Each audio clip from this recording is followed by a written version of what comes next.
მოგესალმებით ღვთისმშობლებო. ვიდრე იმ მონაკვეთებს შევეხებით და გავარჩევთ საპატრიარქოს მიერ გამოცემული ბიბლიიდან, თუ რას მოიცავდა ჭეშმარიტება, რომელიც იესომ გააცხადა, მანამდე გავიხსენოთ თუ იგივე ჭეშმარიტება როგორ გააყალბა სატანა ეშმაკმა, რაც ბიბლიის პირველ ფურცელზევე იკითხება, თუ ნახავთ აგერ დაბადების მეორე თავის მე-16-17 მოხში ამაზე საუბარი, ამ მონაკვეთიდან ჩანს, რომ სიცოცხლის შემოქმედმა უზენაესმა ღმერთმა, რომელმაც ადამიანთა პირველი წყვილი შექმნა და დაასახლა დედამიწაზე სამოთხეში, ისინი არასოდეს არ მოკვდებოდნენ, თუ კი მიყვებოდნენ ზეციერი მამის მითითებას და დარჩებოდნენ ზეციერ მამასთან კარგ ურთიერთობაში.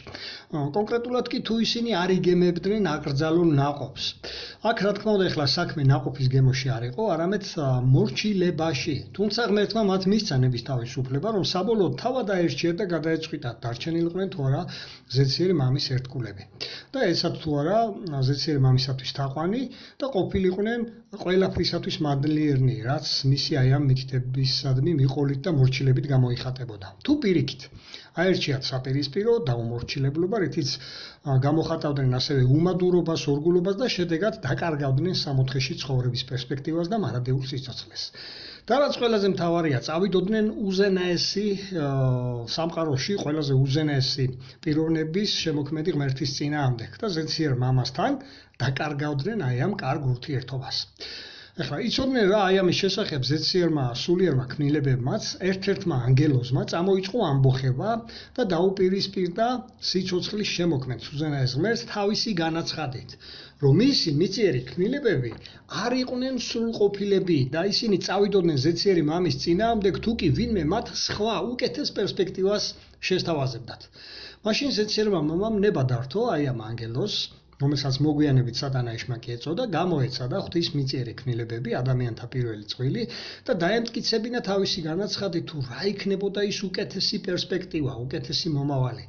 ამიტომ სატანა ეშმაკმა შეიმუშავა მზაკრული გეგმა, რომლის განხორციელებითაც უზენაესი ღმერთის წინააღმდეგ ამბოხებაში ჩაითრევდა ადამიანთა პირველ წვილს, რომელიც უკვე იკითხება აქვე დაბადების მესამე თავის პირველი და ნეფსის ჩათვლით მუხლებში, აგერ დაურთავ ამ მონაკვეთსაც.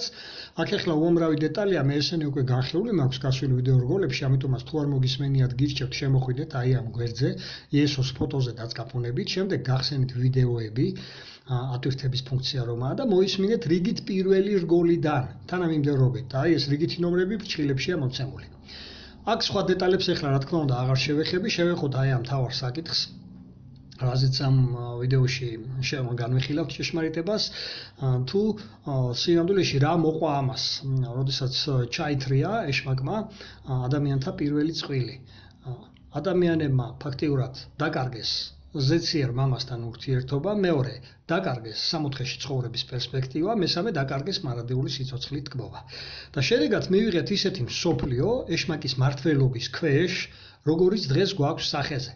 ანუ დღეს აი ამ მსოფლიოს ღმერთი არ მართავს. მართავს ეშმაკი, რომელსაც დროებით აქვს მიცემული.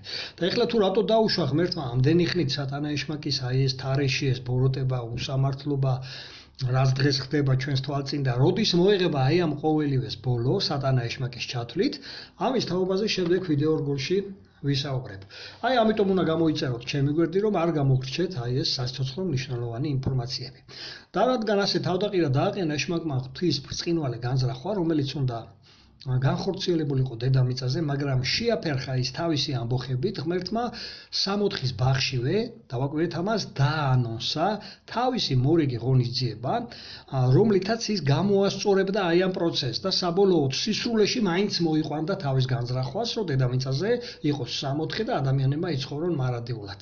და აი ამის შესახებ უკვე ვკითხულობთ წიგნ კვლავაც დაბადების მესამე თავის მე-15 მუხლში, აქვე მინდა გითხრათ, აი შედარების სახით მინდა გავაკეთო ესეთი რამ, აი როდესაც მსოფლიო მიიღო პირველი მსოფლიო ომი და შემდეგ შექმნეს ერთა ლიგა, ვერ გაამართლა ერთა ლიგა, მერე იმიტომ რომ დაიწყო მალევე მეორე მსოფლიო ომი, კვლავაც იგივე ორგანიზაცია შექმნეს, ოღონდ სხვა სახელით, ამჯერად გაერთიანებული ერების ორგანიზაცია. საერთოდ ამ ორგანიზაციის ფუნქცია, მოვალეობა რა იყო, რისთვის შექმნეს, მიზანი რა იყო აი ამ ორგანიზაციის შექმნის. ის რომ დედამიწაზე მსოფლიო დაიწყო ერთმანეთთან დაპირისპირება, ხო, მთელ მსოფლიოში და რომ აღარ მოხდეს მსგავსი რამ. პრევენციისთვის შეიმუშავეს ეს ღონისძიება. ანუ ეხლა ეს ცოტა ისეთი შედარებაა, მაგრამ თუ დავაკვირდებით მსგავსად ღმერთმა შეიმუშავა აი ეს ღონისძიება, რომელსაც 3:15-ში ვკითხულობთ. აქ არის ნახსენები სიმბოლური დედიკაცია, ეს პირდაპირ გაგებით არ უნდა გავიგოთ და ეს არის ზეციური ორგანიზაცია, რომელსაც შექმნიდა ღმერთი აი ამ პროცესის გამოსასწორებლად, რაც წარმოიქმნა დედამიწაზე სამოთხეში სატანა ეშმაკის მიერ აი ამ ამბოხების შედეგად. და საჭირო იქნებოდა სწორედ მისი აი ამ ღმერთის განზრახვის სისრულეში მოეყვანა სწორედ აი ამ ღვთის ორგანიზაციას, ზეციურ ორგანიზაციას, რომელსაც ასევე აქვს მიწიერი ნაწილი, ამაზე მე სხვა ვიდეოშიც ვისაუბრე. და მოიხსენებს ასევე ეშმაკის შთამომავლებსაც, თუ ვაკვირდებით, რომელიც დაპირისპირებაში იქნებოდნენ ღვთის აი ამ ორგანიზაციასთან, ეგრეთ წოდებულ დედაკაცთან.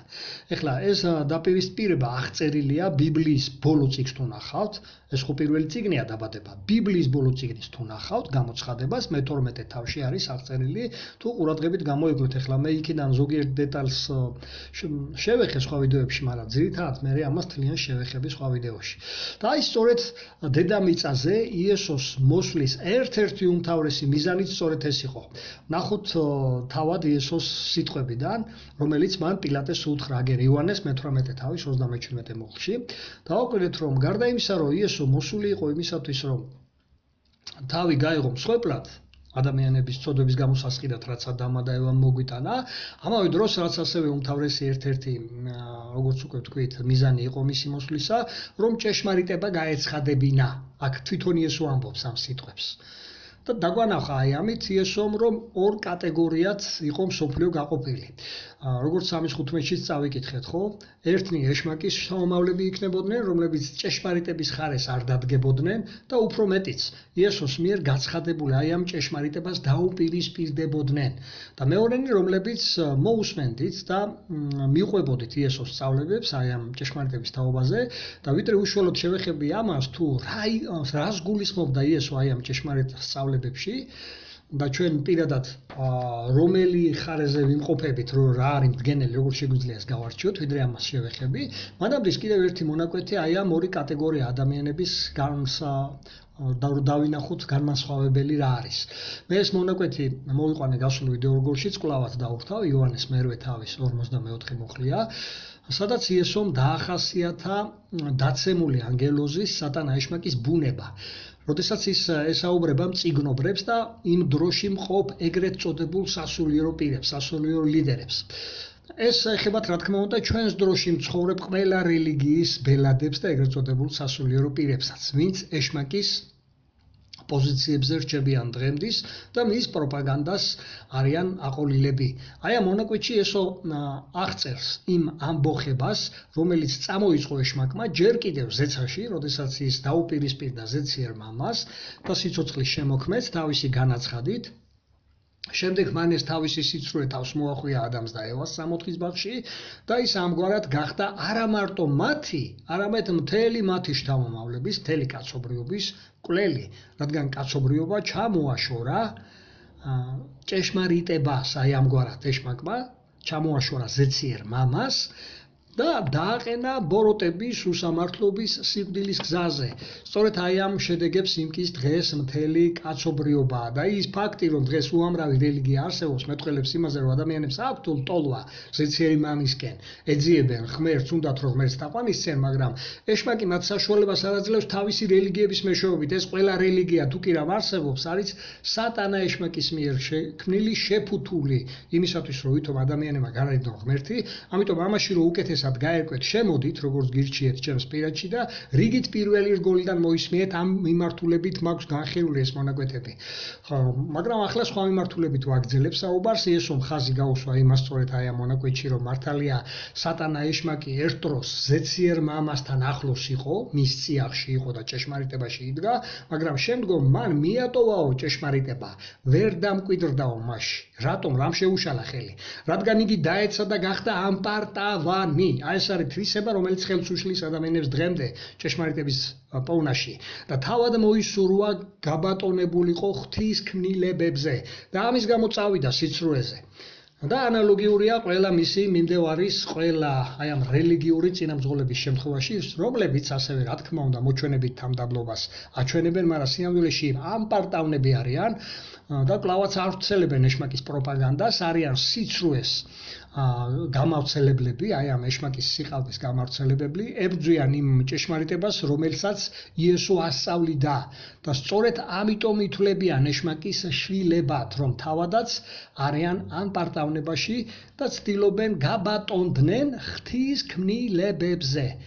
რაც გულისხმობს იმას, რომ ადამიანებისაგან თვითონ მიიღონ თაყვანისცემა, ააცილონ ადამიანმა ზეციერ მამას კი არ მიმართოს, ამათ დაუძახოს მამაო და ასე შემდეგ მე ამაზე როგორც გითხარით ვისაუბრე სხვა ვიდეო რგოლებში ისინი მოისმინეთ. და ადამიანებზე და აი ამ ზეციური მამის მაგივრად, როგორც უკვე ვთქვით, ცდილობენ თვითონ მიიღონ აი ეს დიდება, რომელიც ზეციერი მამისათვის არის განკუთვნილი, ცდილობენ მიიტაცონ აი ეს თაყვანისცემა, რათა ადამიანებმა მათ მიაგონ აი ეს პატივი. აი სწორედ აი ამის გარჩევა გვასწავლა იესო ქრისტემ. და ახლა მოკლედ შევაჯამებ თუ რა არის ეს ჭეშმარიტება, რასაც იესო გვასწავლიდა და დაუკვირდეთ საკუთარ თვისებებს, რომ ამოვიცნოთ საით დგავართ პირადად ჩვენ ჭეშმარიტების ხარეს და ზეციერი მამის ხარეს, ზეციერ მამას განვადიდებთ, თუ ჭეშმარიტების მოწინააღმდეგეები ვართ, ეშმაკის მისი მარიონეტის სასულიერო პირების ხარეს ვდგავართ და კვლავაც ადამიანებს ვაღმერთებთ და ადამიანებს განვადიდებთ. აი აქ უნდა ვეძებოთ მდგენელი, სწორედ აქ არის დამარული. ამაშია შეფუთული სატანის აი ეს მიდგომა კაცობრიობის მიმართ, რომლებიც გმობენ უპირისპირდებიან წმინდა სულით გაკეთებულ იმ ჩანაწერებს, რომლებიც ნათლად იკითხება მათივე გამოცემულ ბიბლიაშიც. აგერ პირველი და მოდი რამდენიმეს შევეხები, პირველი სატანა ეშმაკმა ადამ და ევა, როგორც უკვე ვთქვით, ჩამოაშორა ზეციერ მამას, რომ მის მაგივრად თაყვანი ეცათ ეგრეთ წოდებული წმინდანებისათვის, თავიანთი თავები გაეღმერთებინათ, წინაპრები გაეღმერთებინათ და სხვა სრულ ღვთაებებისათვის ეცათ თაყვანი. ხო, შეეფუთათ ქრისტეს მიმდევრობა ისე, რომ გაეკერპებინათ თავად იესოს. თაყვანი ეცათ ეგრეთ წოდებული წმინდა სამებისათვის, მაშინ როცა იესო გვასწავლიდა ჭეშმარიტებას თუ ვის უნდა ვცეთ თაყვანი, აგერ დაურთავ იოანეს სახარების მეოთხე თავის 22-დან 24-ის ჩათვლით მუხლებს. მე ეს მონაკვეთი გარჩეული მაქვს სხვა ვიდეო რგოლში, ამიტომ აქ აღარ გავარჩევ.